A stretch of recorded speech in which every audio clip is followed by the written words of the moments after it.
ನಮಸ್ಕಾರ. News 18 digital ಕಂಟೆಂಟ್ಗೆ ಸ್ವಾಗತ. ನಾನು ಧನುಶ್ರೀ ಪೂಜಾರಿ. ವೀಕ್ಷಕರೇ, ಸಾಮಾನ್ಯವಾಗಿ ಇಡಿ ಅಧಿಕಾರಿಗಳು ರೈಡ್ ಮಾಡುವಂಥದ್ದು, ಇನ್ಕಮ್ ಟ್ಯಾಕ್ಸ್ನವರು ರೈಡ್ ಮಾಡುವಂಥದ್ದು ಭಾರತದಲ್ಲಿ ಸರ್ವೇ ಸಾಮಾನ್ಯ ಆಗಿ ಹೋಗಿದೆ.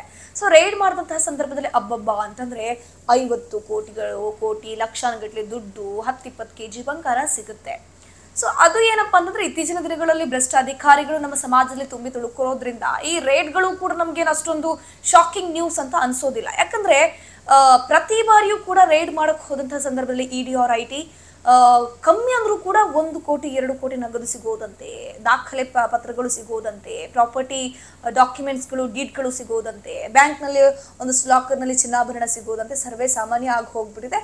ಅದು ನಮ್ಗೆ ಈಗ ಹೆಂಗಾಗ್ಬಿಟ್ಟಿದೀವಿ ಅಂತಂದ್ರೆ ಅಬ್ಬಬ್ಬಾ ಇಷ್ಟೊಂದು ಸಿಕ್ತಲ್ಲಂತೆ ಅನ್ನುವಂಥದ್ದು ಆಶ್ಚರ್ಯಕರ ಸಂಗತಿ ಬೆಳಕಿಗೆ ಬರ್ತಾನೆ ಇಲ್ಲ. ಯಾಕಂದ್ರೆ ಭ್ರಷ್ಟಾಧಿಕಾರಿಗಳು ನಮ್ಮ ಸಮಾಜದಲ್ಲಿ ದಿನೇ ದಿನೇ ಜಾಸ್ತಿ ಆಗ್ತಾನೆ ಹೋಗ್ತಾ ಇದ್ದಾರೆ. ಪ್ರತಿಯೊಂದು ಸರ್ಕಾರದಲ್ಲೂ ಕೂಡ ಭ್ರಷ್ಟಾಚಾರ ತಾಂಡವ ಆಡ್ತಾ ಇದೆ. ಪ್ರತಿಯೊಂದು ಸರ್ಕಾರವೂ ಕೂಡ ಆಡಳಿತಕ್ಕೆ ಬರುವಂತ ಸಂದರ್ಭದಲ್ಲಿ ಹೇಳೋದು ಒಂದೇ, ಏನಪ್ಪಾ ಅಂತಂದ್ರೆ ನಾವು ಭ್ರಷ್ಟಾಚಾರ ಮುಕ್ತ ಸಮಾಜವನ್ನ ಮಾಡ್ತೀವಿ, ಭ್ರಷ್ಟಾಚಾರ ಮುಕ್ತ ಸರ್ಕಾರವನ್ನಾಗಿ ಮಾಡ್ತೀವಿ, ನಾವು ನಮ್ಮ ಸರ್ಕಾರದಲ್ಲಿ ಯಾವಾಗಲೂ ಭ್ರಷ್ಟಾಚಾರ ಮಾಡೋದಿಲ್ಲ ಅಂತ. ಸೊ ಈ ಭ್ರಷ್ಟಾಚಾರ ಇರಬಹುದು, ರೈಡ್ ವಿಷಯ ನಾನು ಯಾಕೆ ಇಲ್ಲಿ ತಂದಿದ್ದೀನಿ ಅಂತಂದ್ರೆ ಇಡೀ ವಿಶ್ವವೇ ಬೆಚ್ಚಿ ಬೀಳಿಸುವಂತಹ ಒಂದು ರೈಡ್ ನಡೆದಿದೆ. ಅಂದ್ರೆ ಇಲ್ಲಿ ರೈಡ್ ಆಗಿರುವಂಥದ್ದು ಶಾಕಿಂಗ್ ವಿಚಾರ ಅಲ್ಲ, ಬದಲಾಗಿ ಆ ರೈಡ್ ನಲ್ಲಿ ಸಿಕ್ಕಂತಹ ವಸ್ತು ಏನಿದೆ ಅದು ನಿಜವಾಗ್ಲೂ ಶಾಕಿಂಗ್ ವಿಚಾರ ಅಂತ ಹೇಳಬಹುದು. ಹೌದು, ಇರಾಕ್ ನಲ್ಲಿ ನಡೆದಿರುವಂತಹ ರೈಡ್ ಇದು. ಇರಾಕ್ನ ಬಾಗ್ದಾದ್ನಲ್ಲಿ ಸಂಸದೆ ಹಿಂದ್ ಅಲ್ ಅಬ್ಬಾಸಿ ಅಂತ ಒಬ್ಬ ಸಂಸದೆ ಇರ್ತಾರೆ. ಈಕೆಯ ಮನೆಯ ಮೇಲೆ ಇದ್ದಕ್ಕಿದ್ದಂತೆ ಇರಾಕ್ನ ಪ್ರಧಾನಿಯವರ ನೇತೃತ್ವದಲ್ಲಿ ಒಂದು ರೈಡ್ ಆಗುತ್ತೆ. ಅವರ ಒಂದು ಸೂಚನೆಯ ಮೇರೆಗೆ ಒಂದು ರೈಡ್ ಆಗುವಂಥದ್ದು. ರೈಡ್ ಆಗುವಂತ ಸಂದರ್ಭದಲ್ಲಿ ಆಬ್ವಿಯಸ್ಲಿ ಪ್ರತಿ ಬಾರಿ ಅಧಿಕಾರಿಗಳು ರೈಡಿಗೆ ಹೋದಾಗ ಅಲ್ಲಿರುವಂತ ಕಂತೆ ಹಣ ನೋಡಿ ಶಾಕ್ ಆಗೇ ಆಗ್ತಾರೆ. ಇಲ್ಲೂ ಕೂಡ ಅದೇ ರೀತಿ ಶಾಕಿಗೆ ಒಳಗಾಗಿದ್ದಾರೆ. ಬಟ್ ನಮ್ಮ ಕಡೆ ಎಲ್ಲ 1 ಕೋಟಿ 2 ಕೋಟಿ ರೈಡ್ ಸಂದರ್ಭದಲ್ಲಿ ಸಿಕ್ಕಿದ್ರೆ ಇಲ್ಲೂ ಮಾತ್ರ ಬರೋಬ್ಬರಿ 927 ಕೋಟಿ ನಗದು, ಬರೀ ನಗದೆ ಅಂದ್ರೆ ಹಾರ್ಡ್ ಕ್ಯಾಶ್ ಆಕೆ ಮನೇಲಿ ಪತ್ತೆಯಾಗಿರೋದು. ಗೋಡೆಗಳಲ್ಲೂ ಕೂಡ ದುಡ್ಡಿತ್ತಂತೆ. ಅದ್ರ ಜೊತೆಗೆ ಪ್ಯೂರ್ ಗೋಲ್ಡ್ ಬರೋಬ್ಬರಿ 27 ಕೆಜಿಯ ಒಂದು ಬಂಗಾರ ಪತ್ತೆಯಾಗಿದೆ. ಹಾಗಾದ್ರೆ ಬಂಗಾರ ಅಂತಂದ್ರೆ ಕಾಯಿನ್ ರೂಪದಲ್ಲಿತ್ತ, ಬಿಸ್ಕೆಟ್ ರೂಪದಲ್ಲಿತ್ತ? ಅಲ್ಲ. ಅದು ಯಾವ ರೀತಿ ಇತ್ತು ಅಂತ ನಾನು ಹೇಳ್ತೀನಿ.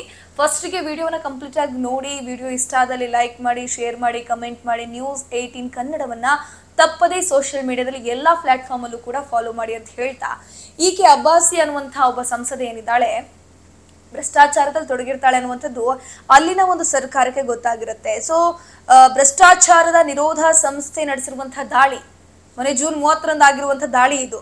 ಸೊ ಇರಾಕ್ನ ಬಾಗ್ದಾದ್ನಲ್ಲಿರುವಂತಹ ಈ ಒಂದು ಸಂಸದೆ ಹಿಂದ್ ಅಲಿ ಅಬ್ಬಾಸಿ ಅವರ ಮನೆಗೆ ರೈಡ್ ಮಾಡ್ತಾರೆ. ಆ ಸಂದರ್ಭದಲ್ಲಿ ಆಕೆ ಕೂಡ ಮನೆಯಲ್ಲಿರ್ತಾರೆ. ರೈಡ್ ಮಾಡಿದಾಗ ಅಧಿಕಾರಿಗಳು ಬೆಚ್ಚಿ ಬಿದ್ದಿದ್ದಾರೆ. ಬರೋಬ್ಬರಿ 927 ಕೋಟಿ ಹಣ ಪತ್ತೆಯಾಗಿದೆ. ಅದಕ್ಕಿಂತಲೂ ಶಾಕಿಂಗ್ ವಿಚಾರ, ಅದಕ್ಕಿಂತಲೂ ವಿಶ್ವ ಮಟ್ಟದಲ್ಲಿ ಹಲ್ಚಲ್ ಎಬ್ಬಿಸೋ ಕಾರಣ ಏನಪ್ಪಾ ಅಂತಂದ್ರೆ ಅಲ್ಲೊಂದು ಒಳ ಉಡುಪು ಪತ್ತೆಯಾಗಿದೆ. ಅರೆ, ಒಳ ಉಡುಪು ಪತ್ತೆ ಆಗೋದ್ರಲ್ಲಿ ಒಂದು ಮನೆ ಅಂತಂದ್ಮೇಲೆ ಸರ್ವೇ ಸಾಮಾನ್ಯ ಅದ್ರಲ್ಲಿ ಸಿಕ್ಕಿರುವಂಥದ್ರಲ್ಲಿ ಶಾಕಿಂಗ್ ಏನಿದೆ ಅಂತ ಅನ್ಕೊಂಡ್ರೆ ಆ ಒಳ ಉಡುಪು ಏನಿದೆ ಕಂಪ್ಲೀಟ್ ಆಗಿ ಬಂಗಾರದ್ದು. ಹೌದು, ಈಗೀಗ ಅದು ಹುಚ್ಚು ಕೂಡ ಇದೆಯಾ? ಬಂಗಾರದಲ್ಲಿ ಒಳ ಉಡುಪು ಧರಿಸ್ತಾರೆ ಯಾರಾದ್ರು? ಬರೋಬ್ಬರಿ 27 ಕೆಜಿ ತೂಕದ ಒಳ ಉಡುಪು ಇದು. ಆ ಫೋಟೋವನ್ನ ನಾವು ಸ್ಕ್ರೀನಲ್ಲಿ ತೋರಿಸ್ತೀವಿ. ಸೊ ಈ ಒಳ ಉಡುಪಿನ ಫೋಟೋ ಈಗ ಸಿಕ್ಕಾಪಟ್ಟೆ ಹಲ್ಚಲೆ ಉಂಟು ಮಾಡಿದೆ. ಸೊ 27 ಕಿಲೋಗ್ರಾಮ್ ಅಪಾರ ಮೌಲ್ಯದ ಪ್ಯೂರ್ ಗೋಲ್ಡ್ 24 ಕ್ಯಾರೆಟ್ ನಲ್ಲಿ ಮಾಡಿದಂತಹ ಒಂದು ಒಳ ಉಡುಪು ಇದು. ಸೊ ಈಗ ಪ್ರಭಾವಿಗಳ ಮನೆಯ ಮೇಲೆ ರೇಡ್ ಮಾಡಿದಾಗ ಕೋಟಿ ಬೆಲೆ ಬಾಳುವ ಚಿನ್ನಾಭರಣ ಸಿಗೋದು ಓಕೆ. ಈಕೆ ಈಗ ಭಾರಿ ಸುದ್ದಿಯಲ್ಲಿರೋದ ಕಾರಣ ಈಕೆಯ ಮನೆಯಲ್ಲಿ ಸಿಕ್ಕಿರುವಂತಹ ಒಂದು ಒಳ ಉಡುಪು. ಜೂನ್ 30ರಂದು ನಡೆದಂತಹ ಒಂದು ರೈಡ್ ಇದು. ದೇಶದ ಇರಾಕ್ನ ಇತಿಹಾಸದಲ್ಲಿ ನಡೆದಂತಹ ಅತ್ಯಂತ ದೊಡ್ಡ ಭ್ರಷ್ಟಾಚಾರ ಇದು ಅಂತ ಹೇಳ್ಕೊಂಡು ಈಗ ಅಲ್ಲಿ ಸುದ್ದಿ ಆಗ್ತಾ ಇದೆ. ಆಬ್ವಿಯಸ್ಲಿ ಭ್ರಷ್ಟಾಚಾರನೇ, ಯಾಕಂದ್ರೆ 10,000 ಕೋಟಿ ಹಾರ್ಡ್ ಕ್ಯಾಶ್ ಒಬ್ಬ ಸಂಸದೆಯ ಮನೆಯಲ್ಲಿ ಸಿಕ್ಕಿರುವಂಥದ್ದು. ಅದ್ರ ಜೊತೆಗೆ ಕೆಜಿ ಗಟ್ಟಲೆ ಚಿನ್ನಾಭರಣ, ಅದರಲ್ಲಿ 27 ಕೆಜಿ ಚಿನ್ನಾಭರಣ ಅಂದ್ರೆ ಒಳ ಉಡುಪು, 27 ಕೆಜಿ ತೂಕದ ಒಳ ಉಡುಪನ್ನ ಆಕೆ ಮನೇಲಿ ಸಿಕ್ಕಿರುವಂಥದ್ದು. ಈ ಹಿಂದೆ ಮಾಜಿ ಪ್ರಧಾನಿ ಮೊಹಮ್ಮದ್ ಶಿಯಾ ಅಲ್ ಸುಡಾನಿ ಸೇರಿದಂತೆ ಹಿರಿಯ ರಾಜಕಾರಣಿಗಳು, ಸಂಸದರು, ಅಲ್ಲಿರುವಂತಹ ಸರ್ಕಾರಿ ಅಧಿಕಾರಿಗಳನ್ನ ಗುರಿಯಾಗಿಸಿಕೊಂಡು ಕೂಡ ಈ ನಿಗ್ರಹ ದಳ ಏನಿದೆ, ಭ್ರಷ್ಟಾಚಾರ ನಿಗ್ರಹ ದಳ ರೈಡ್ ಅನ್ನ ಮಾಡಿತ್ತು.